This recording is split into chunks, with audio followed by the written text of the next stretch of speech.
Good morning, pre-K. It's the second day of our sight word, OFF, off. And on Tuesdays, we usually like to have fun with our sight word by making some words that rhyme with it. So these are some words that we came up with that rhyme with off. Rhyming means it sounds the same at the end. It may not look the same, but the sounds are the same. So, off, cough, off, golf, off, trough. Do you know what a trough is? That's usually a big, it could be a tub. They're different shapes, but a lot of times we use them to keep water out for animals at the farm. They come and they drink out of the trough. A lot of time, if you remember when we were reading Wilbur Had a Trough, that Lurvy used to put his slops in, and Templeton lived under that trough. Okay, we all know who Rudolph is, huh? Off, Rudolph, and off, standoff. A standoff, I keep thinking of an old Western where there's a standoff. They kind of stand off, check each other out, and wait to see. And it actually is one word, but it has off on the end. Words are interesting, aren't they? So let's see if we could make a silly rhyming sentence with these words. Okay? Rudolph went off to play golf. While at the trough, he gave a cough, which caused a standoff. Pretty silly, huh? All right, keep looking for the word off around you. You can look through your books. You can listen when people are talking to you. Pay attention to their words to see if you hear that word. All right, Alice again. And I wanted to tell you, because I know that some of you may really wonder what's going on, but this book is really considered nonsensical. You know the word nonsense. Nonsense usually means silly, goofy. So if you aren't sure what's happening in Alice, that's okay, because it is very silly, and it's all just a bunch of silly things, and even the words are a little silly. So just enjoy listening. Don't worry if you get confused about what Alice is doing, because Alice is confused about what Alice is doing too. And that's kind of what makes the story so much fun. So we are all the way up to chapter 6. Okay, there are, let me see again, 12 chapters in this book. So we are halfway through, guys. And I'm trying to think of a really good prize for this one. This one is called, when we stopped yesterday, Alice was trying to get back to the right size. And she thought she was the right size, but then she saw, as she walked through the forest, she saw this little house, and she wanted to go in. And she said, So she ate some more of that mushroom and got small again, so I can't keep up with what size Alice is. Pig and Pepper. She stood looking at the house when suddenly a footman came running out of the woods. A footman is someone, we don't have them anymore, but they were people that worked in houses or worked for other people, and they helped them. They did things for them. They helped in the kitchen. They helped at the table. Sometimes they delivered all their mail for them, those kind of things. So, Alice thought he looked like a fish. Remember, that's what I said yesterday. I thought he looked like a fish. He knocked on the door with his knuckles. It was opened by another footman wearing a uniform with a round face and large eyes like a frog. So we've got a fish and a frog. The fish footman handed a letter over to the other saying, "For the Duchess, an invitation from the Queen to play croquet." Croquet is a really fun game. Use a little wooden mallet, and there's a wooden ball, and you try and knock it through these little round hoops, and you play it outside on the lawn. They both bowed low, and their curls got tangled together, so they're obviously wearing wigs that are in curls. This is very old time. Here they are. Here's the fish. Here's the frog. There he is going to answer the door. And see, they're wearing very fancy clothes from a very long time ago. Oh, this is good. You can really see them well. I like this. This would make a good coloring page. Mm-hmm. And you can see their wild curls on their head that are actually wigs. Because a long, long, long time ago, when people would dress very fancy like that and they wore wigs, it was considered part of their uniform when they worked, particularly in the French court where the French kings and queens were. That was hundreds of years ago, long before us.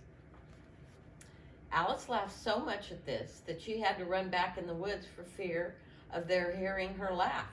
When she peeped out, the fish footman was gone, and the other was sitting on the ground near the door. He was staring up into the sky. Alice went up to the door and knocked.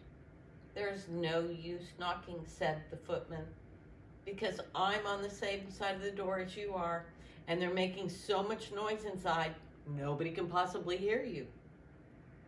The noises coming from inside were very loud. There was a constant howling and sneezing, and every now and then a great crash, as if a dish or a kettle had been broken to pieces. "Please then," said Alice, "how am I to get in?" "I shall sit here," the footman remarked, paying no attention to Alice, "till tomorrow." The door of the house opened, and a large plate came flying out straight at the footman's head. It almost hit his nose. It broke into a million pieces against one of the trees behind him. "Or next day, maybe," the footman continued, as if nothing had happened. Here's a great picture. Him just sitting there looking off. There's Alice, and there's the plate flying out the door. Must be a pretty wild party, huh? I bet there's some really silly people in there. "Oh, there's no use talking to him," said Alice, and she opened the door and went in. The door led right into a large kitchen, which was full of smoke. The Duchess was sitting on a three-legged stool, holding a baby. The cook was leaning over the fire, stirring a large pot, which seemed to be full of soup. "There's too much pepper in that soup," Alice said to herself as she sneezed. Even the Duchess sneezed occasionally. As for the baby, it was sneezing and howling, and the only creatures in the kitchen that did not sneeze were the cook and a large cat, which was sitting near the fireplace, grinning from ear to ear. "Please, can you tell me," said Alice, "why your cat grins like that?" "It's a Cheshire Cat," said the Duchess, "and that's why." I didn't know that Cheshire Cats always grinned. In fact, I don't know any cats that could grin." "They all can," said the Duchess, "and most of them do." "I don't know of any that do," Alice said very politely. "You don't know much," said the Duchess. Mm-hmm. And here is this very strange picture. We have the Duchess wearing all her fancy Duchess clothes. The baby who's crying. Here's the cook. And there's the cat smiling. Alice did not at all like what the Duchess said and decided she'd better change the subject.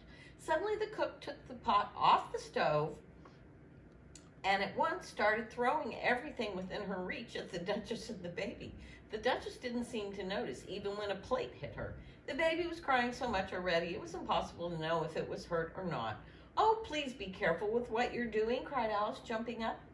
If everybody minded their own business, the Duchess said, the world would go round a great deal faster, which would not be very good at all, said Alice, who was showing off a little of her knowledge. Just think what a mess that would make, having shorter days and nights. You see, the Earth takes 24 hours to turn around on its axis. Oh, don't bother me, said the Duchess. I've never liked mathematics, and she began rocking the child again, singing a sort of lullaby to it and giving it a bounce at the end of every line. The Duchess sang the second verse of the song, and then she turned to Alice. Here, you may hold it a bit if you like, said the Duchess, tossing the baby to her as she spoke. I must go and get ready to play croquet with the Queen. And she hurried out of the room. The cook threw a frying pan after her as she went out. It just missed her. Alice caught the baby with some difficulty. Its arms and legs went in all directions. The poor little thing was snorting like a steam engine when she caught it, and kept curling and uncurling itself again. Soon she was able to properly hold it. She carried it outside. If I don't take this child away, thought Alice, they're sure to hurt it. She said the words out loud, and the little thing grunted in a deep reply. Don't grunt, said Alice. It's not good manners. The baby grunted again, and Alice looked into its face to see what was the matter with it. It had a very turned up nose, much more like a snout than a real nose, and its eyes were getting extremely small for a baby. Alice did not like the look of the thing at all. If you're going to turn into a pig, said Alice, I'll have nothing more to do with you. So here's Alice holding the baby. I don't know if you can see it, but there's a pig snout sticking out. So I guess it really wasn't a baby, it was a baby pig. The poor little thing sobbed again or grunted. It was impossible to say which. And they sat in silence for a while. Alice was thinking to herself, what am I to do with this creature when I get home? When it grunted again so loudly that she looked down into its face in surprise. This time there could be no mistake about it. It was a pig, and she thought it was silly for her to carry it anymore. So she put the little creature down and felt relieved to see it run away into the woods. If it had grown up, she said to herself, it would have made a very ugly child. But it makes a rather handsome pig, I think. And Alice began to think about pigs and such, and hardly noticed that she had wandered back into the woods. She was a little surprised to see the Cheshire Cat sitting on a branch of a tree just a few yards away. The cat grinned when it saw Alice. It looked friendly, but it had long claws and many teeth, so Alice felt it needed to be treated with respect. Cheshire Puss, she began rather carefully. She wasn't sure whether it would like the name. It grinned a little wider. Would you tell me, please, which way to go from here? That depends on where you want to go, said the cat. I don't much care where, said Alice. Then it doesn't matter which way you walk, said the cat. So long as I get somewhere, added Alice. Oh, you're sure to do that, said the cat, if you only walk long enough. So, there's Alice. She set the piggy down and he ran. I'm sure he's running home. It's just all very silly. Kind of like a mixed up dream. And here is Alice. She sees the Cheshire Cat. You can see he has a big grin on his face. He is quite the guy, isn't he? Alice knew it was true, that she would reach somewhere if she walked long enough, so she tried another question. What sort of people live around here? In that direction, said the cat, waving its right paw around, lives a hatter. That's the one who makes hats. In that direction, waving the other paw, lives a March hare. Visit either you like. They're both mad. But I don't want to go among mad people, Alice remarked. Oh, you can't help that, said the cat. We're all mad here. I'm mad, you're mad. How do you know I'm mad, said Alice. You must be, or you wouldn't have come here. Alice didn't think that proved anything at all. And how do you know that you were mad? To begin with, said the cat. A dog's not mad. Do you agree? I suppose so, said Alice. Well then, the cat went on, you see, a dog growls when it's angry and wags its tail when it's pleased. Now, I growl when I'm pleased and wag my tail when I'm angry. Therefore, I'm mad. I call it purring, not growling, said Alice. Call it what you like, said the cat. Do you play croquet with the queen today? And there is that big silly cat up in the tree. Here, when they say the word mad, they're meaning goofy, little crazy. Okay? Not mad like angry mad, but mad like goofy crazy. Oh, I'd like to play croquet very much, said Alice, but I haven't been invited yet. You'll see me there, said the cat, and then it vanished.